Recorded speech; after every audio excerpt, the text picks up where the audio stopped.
Assalamualaikum dear students, I hope you all are fine. Today we are going to start next lesson from Iqra Phonic Reader 1 and remember कल हम लोगों ने third sound of walls में third sound पढ़ी थी ए की, और आज हम थर्ड साउंड पढ़ने जा रहे हैं ओ की थर्ड साउंड पढ़ने जा रहे हैं। तो फिर हमने ई और आई की थर्ड साउंड क्यों नहीं पढ़ी?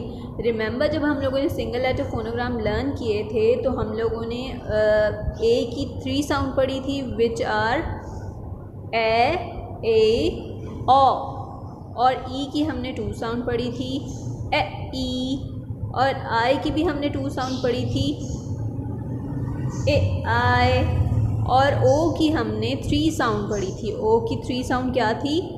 ओ ऊ, और हमने इसकी एक और साउंड भी पढ़ी थी, लेकिन अभी हम लोग सिर्फ थर्ड साउंड तक इसको कर रहे हैं। और फिर हमने 3 साउंड ही पढ़ी थी यू की भी। तो आज हम 3 साउंड पढ़ने जा रहे हैं ओ की, और ओ की थर्ड साउंड क्या है? ऊ। So let's start reading from IPR 1.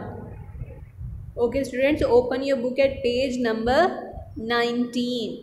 Let's start reading. Okay students, open your book at page 19 and first हम लोग इसको अनग्लू करेंगे और फिर इसको ग्लू करेंगे। आप लोग वीडियो को पॉज करके भी इसको ग्लू अनग्लू कर सकते हैं और मेरे साथ भी कर सकते हैं। Let's start reading. वो ऊ ल वुल्फ. One more time. वो ऊ ल wolf. Now look at the next one. T, u, b, and b is silent here and we'll read it. B silent है इसलिए अब हम इसको पढ़ेंगे tomb. One more time. T, u, b.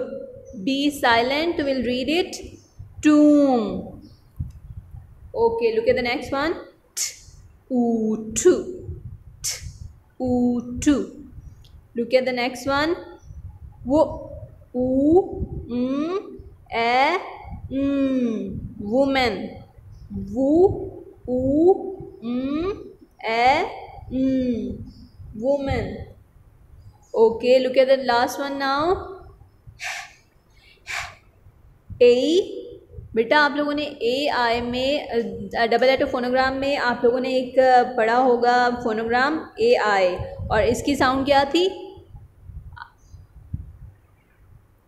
ए ई sound के साथ। और नेक्स्ट वन है, फिर से पढ़ते हैं इसको, ए ड ऊ, hairdo. One more time, ए ड ऊ, हेयर डू. आप लोगों ने इसको 5 टाइम रीड आउट करना है, इसको स्पेलिंग के साथ लर्न करना है. Is that clear? Now let's move to our picture sentence. Okay, look at the picture sentence. 2 wolves नज़र आ रहे हैं हमें और टूम भी नज़र आ रहा है. और टूम पता है आप लोगों को किसको कहते हैं? टूम कहते हैं मिज़ार को. Yes, let's start reading. 2 wolves move to tomb. 2 wolves move to tomb. Yes, now let me show you your copy work कि how you will do your work on your copy. As you know that आप लोग इनमें से कोई से 4 word अपनी copy पर लिखते हैं, तो let me show you how you will do your copy work. Okay बेटा, आप लोग इस तरह से साउंड्स विद ओ लिखेंगे और फिर कोई से 4 वर्ड आप लोग लिख लेंगे ओ के साथ, और पेज हम लोग चेंज नहीं करेंगे. पेज हमारा वही रहेगा जिस पर हमने कल भी वर्क किया था, डेट भी वही रहेगी, और हम लोग कॉपी को पहले से हमने मैनेज किया हुआ था. जस्ट हम लोगों ने अपना टॉपिक लिखना है, साउंड विद ओ, और कोई से 4 वर्ड लिख लेने हैं. आप लोगों ने भी वर्क बहुत नीटली और अच्छे से करना है. विल मीट इंशाल्लाह इन नेक्स्ट लेसन. अपना लेसन अच्छे से लर्न कीजिएगा. अल्लाह हाफिज़.